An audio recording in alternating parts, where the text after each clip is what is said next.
I installed a hidden camera and found out my worst fear, but it led to something I never expected. Life was good. At least, that's what I kept telling myself.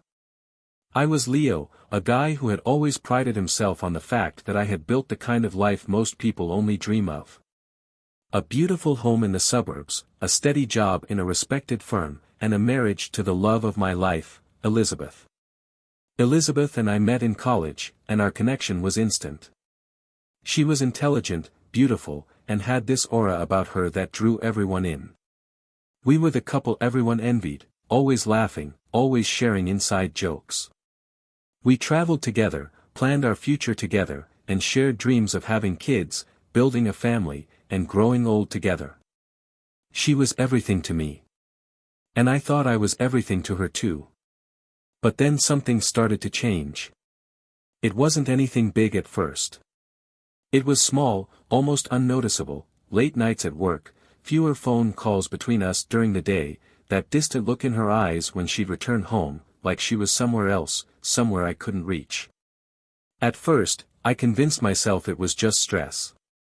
I'd tell myself that the work pressures were weighing on her, that she was just tired from all the late nights. But I couldn't ignore it forever. Elizabeth started to pull away from me. She was no longer the woman who would eagerly tell me about her day over dinner. Instead, she'd sit across from me, eyes glued to her phone, answering texts quickly before placing the device face down on the table, as if to hide something. I would ask her about her day, and she'd brush me off, saying, "I'm just tired. It's been a crazy week." But the distance didn't just stop at conversations. It started affecting our physical relationship too. We stopped being as close as we once were. No late-night cuddles on the couch. No spontaneous kisses. No intimacy. I felt like I was living with a stranger. The weight of the silence between us was becoming unbearable. One evening, things took a turn that I could never have anticipated. I came home early from work, hoping to surprise her with dinner, but the surprise was on me. Elizabeth's car wasn't in the driveway. I checked the time, she had left for work hours ago. But this wasn't the first time she'd come home late, so I tried not to let it bother me. I decided to give her a call. No answer. Another call. Still no answer. My heart began to race. I told myself I was overreacting. Maybe she was stuck in traffic or with a colleague, anything but what my mind was starting to suggest. But deep down, I couldn't shake the feeling that something was wrong. She eventually came home, but she was acting strangely. Her hair was messy, as if she'd been in a rush. She was apologetic, but her excuses didn't quite match. She said she was working late with a colleague, but something about her story didn't add up. I tried to talk to her, but she deflected my questions. Something was off. Then, the worst thought began to creep into my mind: was she seeing someone else? At first, I dismissed it as paranoia. I'd known Elizabeth for years. She was loyal, loving. But the nagging feeling wouldn't go away. In fact, it grew stronger with each passing day. I needed to know the truth. I did something I never thought I would. I installed a hidden camera in our living room. It felt like an invasion of privacy, but the thought of her betraying me was worse than anything else. I needed answers, even if they were painful. The first few days were uneventful. I watched the footage and saw nothing out of the ordinary. Elizabeth would come home, sometimes exhausted, sometimes cheerful, but there was no sign of the affair I feared. I told myself maybe I was wrong, maybe I had let my anxiety get the best of me. But then, one evening, everything changed. I just finished watching a video from that day, and my heart stopped. There was a man. A stranger. He was at our front door. I sat up, my breath catching in my throat. Elizabeth answered the door, and they exchanged a hug. It was too familiar, too intimate. I knew the look in her eyes, the warmth in her smile. I had seen it all before, the way she looked at me when we first met, the way she looked at me when we were still in love. But she wasn't looking at me anymore. She was looking at him. I continued watching as they chatted for a while, and then the kiss came. Slow. Gentle. She kissed him like she had kissed me once upon a time. But now, that kiss was not for me. I felt my chest constrict. The ache of betrayal hit me like a freight train, and for a moment, I couldn't breathe. How long had this been going on? How many times had she lied to me? How could I have been so blind? The next day, I couldn't look at her the same way. Every moment we shared felt like a lie. I kept thinking back to that kiss, the way she looked at him, the way she had chosen him over me. I couldn't stay quiet any longer. That evening, I sat her down. I didn't want to, but I knew I had to. "Elizabeth," I said, my voice trembling but firm, "I saw everything." She froze, her eyes going wide. "What are you talking about?" I took a deep breath, trying to steady my nerves. "I installed a camera. I saw you with him. I saw you kiss him." The color drained from her face. She opened her mouth as if to speak, but no words came out at first. Finally, she whispered, "I'm sorry, Leo. I never meant for you to find out this way." My heart felt like it was shattering. This wasn't just about the affair.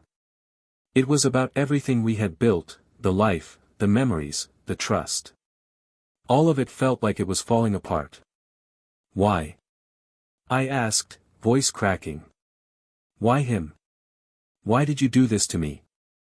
She looked down, tears streaming down her face. "I don't know. I don't know what happened.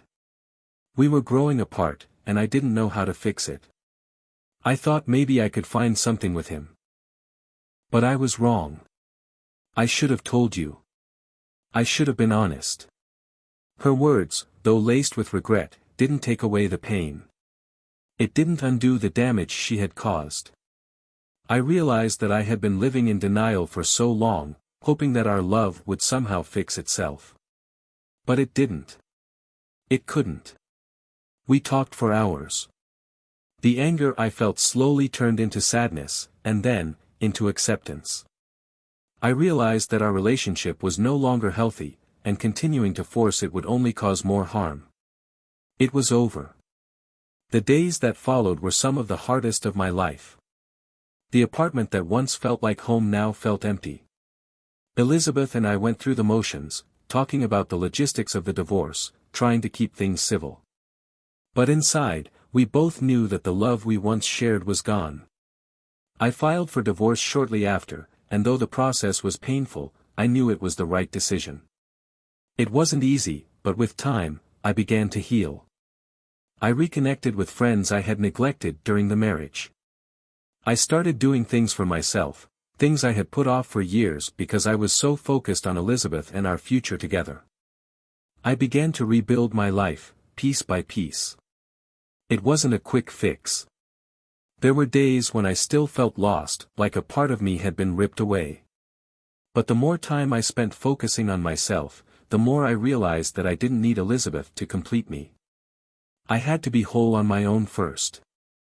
And then, just when I thought I had seen it all, something unexpected happened. Elizabeth reached out to me. She wanted to meet. I didn't know what to expect. Maybe she wanted closure. Maybe she wanted to apologize again. But when we met, she surprised me. "I've been seeing a therapist," she told me, her voice quieter than usual. "I've been working through a lot of my own issues. I'm sorry for the pain I caused you, Leo. I don't expect forgiveness, but I needed you to know that I am trying to be a better person." It wasn't the apology I had hoped for, but it was the closure I needed. I realized that, despite everything, I still cared for her. But caring for her didn't mean I had to let her back into my life. I smiled at her. "I hope you find what you're looking for, Elizabeth. I really do." And that was it. We went our separate ways. It wasn't a fairy tale ending. It was messy. But it was real. Through all of this, I learned something that changed me forever: the truth, no matter how painful, is always better than living in a lie. Betrayal is never easy to stomach, but it's also a wake-up call, a chance to rediscover who you are and what you truly deserve. Now, I'm more focused on building a life that is true to myself. And I want the same for all of you. If you're in a relationship where trust has been broken, or if you feel like something's not right, don't ignore it. You deserve honesty, respect, and love. Never settle for less than you're worth. If you enjoyed this story, don't forget to like, comment, and subscribe for more. Remember, you deserve relationships filled with honesty and respect. Don't let anyone make you feel less than worthy of love. Stay strong, stay true to yourself.